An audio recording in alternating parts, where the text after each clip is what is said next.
Maayong adlaw kanatong tanan. Mao na ba kini ang simbolo o sign ning atong kalangitan karon nga nagpula. Bandang alas 5 kapin kung kulang sa kabuntagon ato kani nakita atong napicturan kadali. Ang kalangitan nagpadayag sa himaya sa Dios ug ang kawanangan nagpakita sa iyang mga buhat.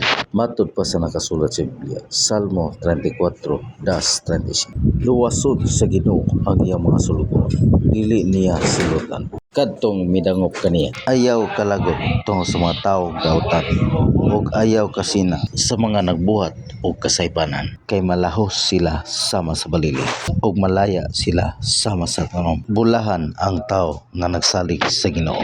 Lig-una ang imong kaugalingon ug ayaw kabalaka salig sa Ginoo. Tungod sa kayo sa imong gugma nga walay paglubad o pagkamantindud-anon alang ni adtong nagtuman sa iyang kasauban o kasabutan. Ang Ginoo mao ang akong magbalantay ug walay nakulang kanako.